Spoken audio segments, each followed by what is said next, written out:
Hello guys, and welcome to a new Steel Division video today by me, Vulcan. Today I have for you the updated battle group overview for the 21st Panzer Division. So this is a division that hasn't really had too many changes to it since it came out, much similar to the 116th Panzer, but I've definitely adjusted the sort of units that I bring in, so we're going to have a chat about that as I continue to talk through. I'm going to try and keep this a bit shorter than my last battle group video. I kind of waffled on a bit with the 2nd Infantry, so we'll try and keep this as concise as possible. So let's start off with the Recon tab. So in the Recon tab, as before, I still have the two cards of Aufklärer with the 222s. Now the reason for this is they both have 2-star veterancy, and 2-star 222s are really good, and you can have 4 of them in Phase A, which is absolutely fantastic. So bringing all of these in is almost a necessity, I think, for the 21st Panzer in Phase A. They are great for just pinning down and destroying enemy infantry. I would say the only thing you need to be a bit worried about is the lack of ammunition on them, so have some supply there available to sort them out. And as you can see, I do bring in Opel Blitz munitions in Phase A to do so. So yeah, Aufklärer's 2-star veterancy, you don't do it for the Recon. The 2-star veterancy doesn't really matter, but for the actual vehicle itself, definitely does, makes a massive difference. So using this autocannon unit is very much needed. As for other infantry, I have 2 cards of the 30-point Spear Troop. These are here to just keep the cost of Recon low, moving into Phase B and C. You can't select any Phase B or C card Recons, you have to select it all in Phase A. And yeah, here I'm just keeping the cost low with the 30-point price and just the standard Kubel. You can bring them in the 251s as well to give you an extra half-track, but I don't really find the half-tracks are worth bringing in that case when you could spend the points elsewhere. So just Spear Troop on their own. Pretty sufficient units, I've talked about them plenty of times before, provide that very high optics you need to find the front line. Now I used to have the SBW 231s and 233s in my division, but I just don't find that they are that good value for money, so I just replaced them with cheap Recon to keep me going throughout the game. Otherwise I didn't find I had enough availability of Recon infantry as I moved forwards. That's pretty much the changes that I've made. You could definitely consider some of the Phase A SBWs though. So in the infantry tab, this has changed a little bit, not too much. The main change is that I removed the Panzergrenadierers from Phase A and just replaced them with another Panzergrenadier squad. Having the extra Panzergrenadier there just didn't seem worth it. I'd much rather have the extra availability of Panzer Grenadiers, so I have a total of 9 infantry units to use in Phase A. Now, I wouldn't say often you bring them all out because it's 45 points apiece, but you would at least start digging into the 3rd card of Panzer Grenadiers by the end of Phase A. So yeah, that's something to be aware of, and I think it's a good idea to have at least 3 cards committed to Phase A to provide you with the availability that you need. In Phase B, 2 Panzer Grenadiers, 1 Pioneer, very similar to the 116th Panzer, in that I use Pioneers over Sturm Pioneers because I find them a lot more versatile, and their 20 HE power grenade does more than enough in like a forest environment.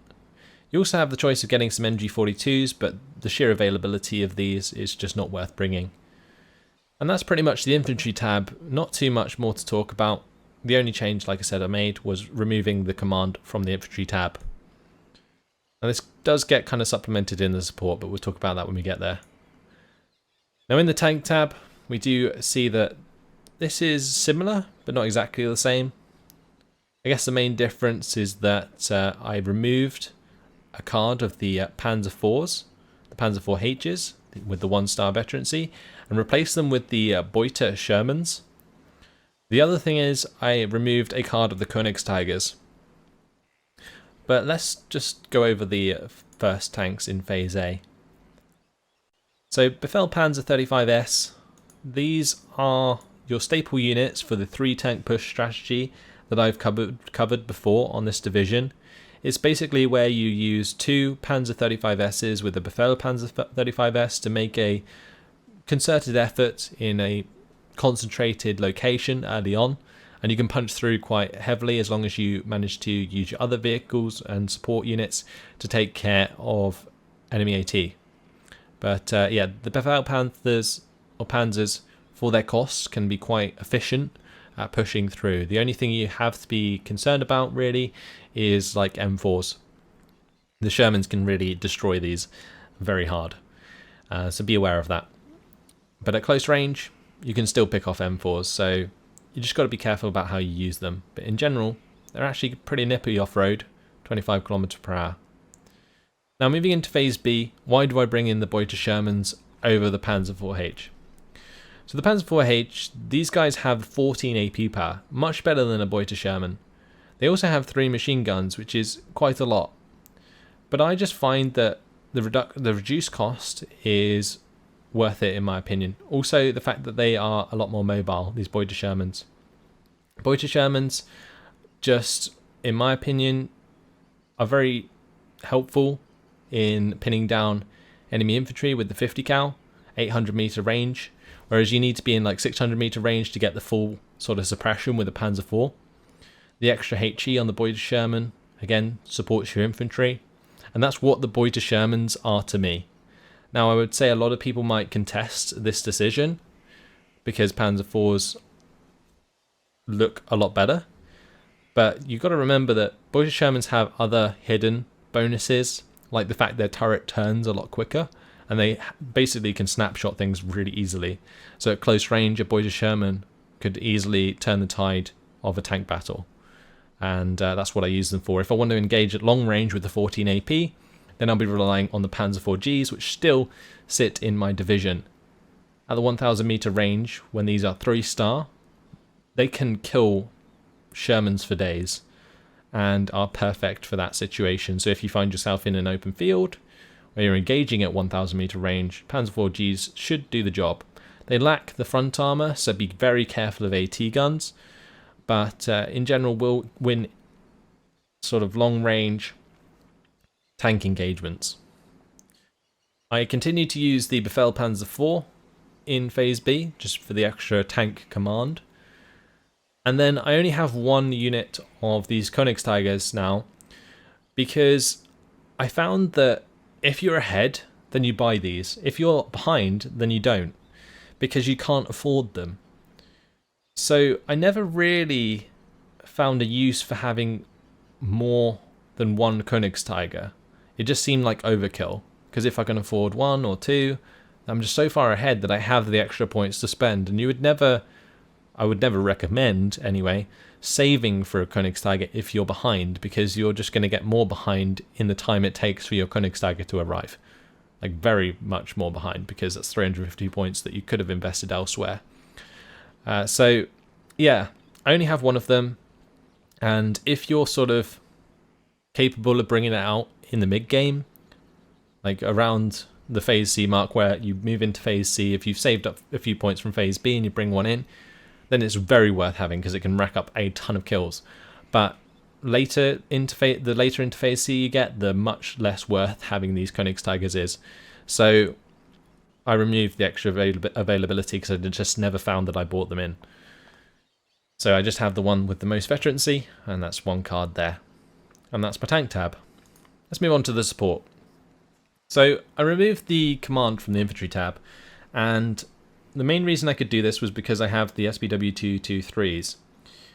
The only trouble is that these 223s, there isn't really enough of them to supply command to all your units. So you have to be kind of careful, I find, with the 21st Panzer where you're engaging enemy units. You want to have your command where you are engaging. So generally, sometimes you'll have like a unit of infantry that is just placed at a location to hold the front line and stop a salient forming.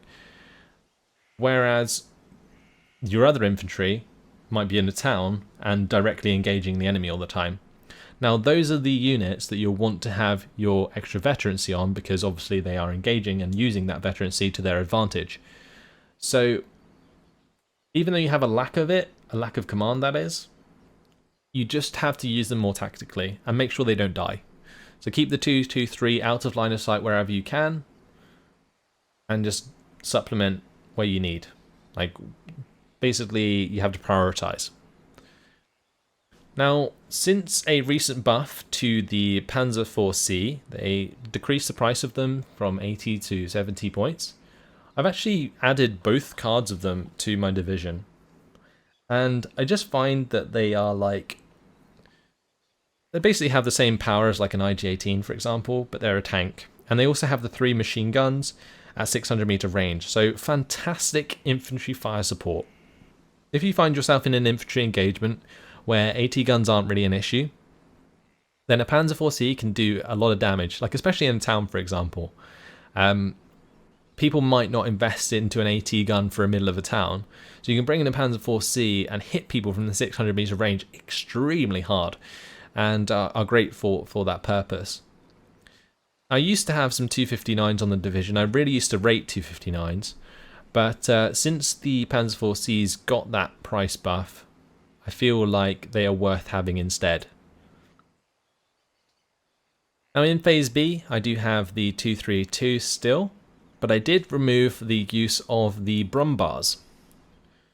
I just found that with the Brum bars, they don't have the range that really makes them useful. So like if they had 1,200 meter range, then great, they would be fantastic.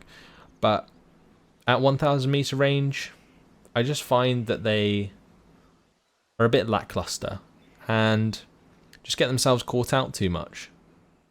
They don't have anything to deal with like enemy tanks, for example, like 1,200 meter range. Let's talk about this quickly. 1,200 meter range generally means that you're out of range of like the majority of AT guns and tanks. So like a Brumbar would be safe, just sitting there hammering away. But in 1,000 meter range, you're under threat so much more. And often I just find that these aren't useful and they don't fire fast enough to provide enough suppression to do any decent damage. So just a lackluster unit that I've tried out and just personally don't like anymore. You could probably swap out a unit of Panzer 4Cs for a unit of Brumbars in Phase B, but I don't think it's worth it. That's up to you guys. Let's move on to the AT tab. So the AT tab's changed quite a bit as well. Well, not too much actually, not in terms of my personal preference anyway. Pack 38s in Phase A, having those availability there is good, with a Pack 43 in Phase A as well. Really, really potent AT gun to have in Phase A. A bit overkill in most cases, but just really nice to have the 1,200 meter range available early on in the game, and put in the right place, these things can rack up a lot of kills. Pack 38's just necessary to counter your half tracks, like enemy half tracks and light to medium tanks. In Phase B, I bring in 4 more Pack 43s. I used to bring in a card of Marder 4 or Marder 1s, but since they don't have any veterancy and their armor is so low, I just never really found them to perform very well and pay themselves off. So I removed them, basically. 100 points apiece, just there. They don't seem to rack up the points that they need before they get killed themselves. Like one shot is pretty much always going to kill a Marder 1, and bombs can kill them so easily. Strafing runs can force them to fall back very easily. They're just very weak units in general, unless you use them to ambush, but it's kind of a waste of points if you're going to try and do that. You may as well use something like Panzerschrecks, or just your Pack 43s. So yeah, Pack 43 does the job. Plenty of AP, plenty of range, can take on any armoured target. And the other choices in this division include Pack 40s, but you only get the same amount of availability of a Pack 40 as a Pack 43, and for 20 more points, you get 9 more AP power. No brainer, really. The Panzerschreck squads are nice and all. Maybe if I had an extra slot, I might bring some, because setting up Panzerschreck ambushes is always fun and quite effective sometimes. But yeah, just not ideal. And same with this S307 pack. Maybe if it had more veterancy, it might be worth bringing instead of a pack 43, but not at the moment. Some really interesting units in the 21st Panzer that just don't get used, unfortunately. Moving into the anti-air tab. So in Phase A, I don't have any of the Flak 38s or the U304 Flaks. I just find that 20mm AA is just tickling enemy aircraft these days. It doesn't do anything. It can help you pin down and shoot down aircraft if you have them en masse, but for the same price. Like, for example, I would need all 3 of these Flak 38s to basically potentially shoot down, but mostly just force fall back a plane. Whereas I could use one Flak 36 for the same purpose, and that's so much cheaper. So I'd much rather use the Flak 36s than the Flak 38s. So Phase A, 20mm, completely useless in this division. As we move into Phase B, I'm relying on the Flak 36s with the 37mm guns, and the SDKFZ 72s, again with 37mm AA. And that's my Phase B.